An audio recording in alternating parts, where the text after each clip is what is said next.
The village of Okuta was no stranger to whispers. For years, every seventh moon, a child would vanish. No footprints, no blood, no scream, only silence. The elders said it was a curse. The youth said it was nonsense. But everyone locked their doors at dusk. Among them lived Nori, a 16-year-old orphan raised by her blind grandmother. People called her strange, cursed, because Nori spoke to the wind. Or so they believed. What they didn't know was Nori could hear voices from the shadows. Not just echoes or dreams, but real whispers. Faint, raspy, ancient. Nori, come closer. She'd heard them since she was a child, though she never told anyone, not even Grandmother Ife. Not until the day her best friend, Benna, vanished in broad daylight. The last thing Benna said was, "I had a dream. A woman in black called me into the woods. She said you would understand." Nori did. And it terrified her. Nori couldn't sleep. The voices had returned, louder than ever. "The time has come. Face us, child of dusk." She waited until Grandmother Ife's breathing slowed, then snuck out with only a calabash of water, a blade wrapped in cloth, and a piece of Benna's scarf. The whispering forest loomed before her, darker than night, leaves rustling with breathless secrets. The villagers dared not enter.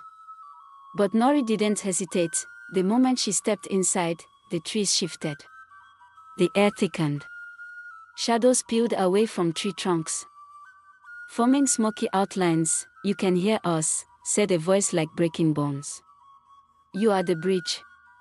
Nori's knees buckled, but she stood. "Where is Benna?" "Alive. For now. But if you fail, she joins the others. Like the boy with no eyes.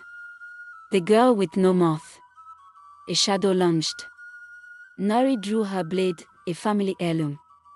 The shadow hissed and recoiled. The blade gleamed. Not with light, but with memory. Her father's name carved faintly into it. He had died in the forest too. Deeper in the forest, Nori reached a clearing lit by a strange bluish glow. At its center was a twisted tree, bark blackened, roots curled like claws.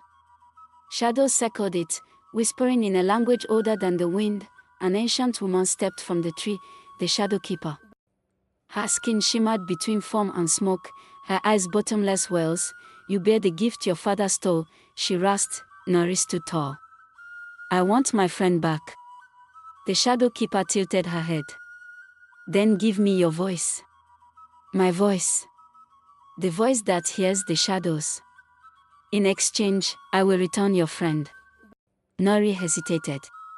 What would she become if she couldn't speak to the shadows anymore? "Why do you want it?" she asked. The old spirit smiled cruelly. "So you stop interfering.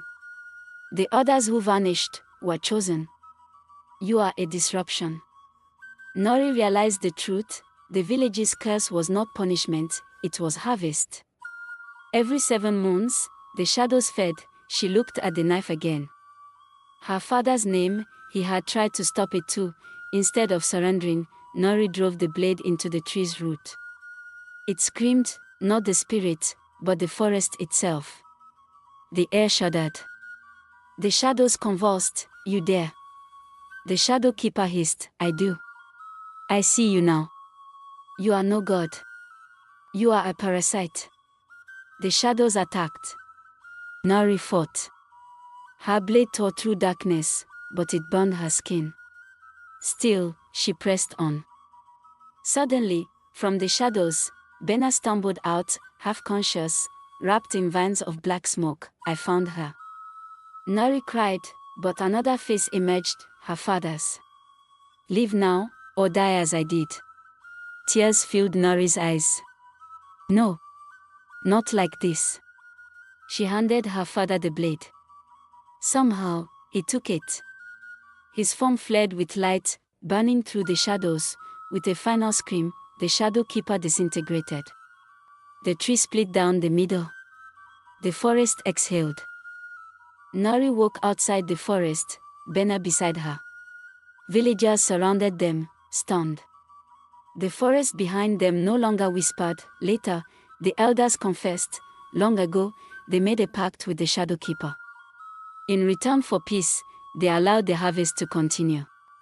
Her father tried to stop it and paid the price. Nori had ended that pact, but she had paid her own price.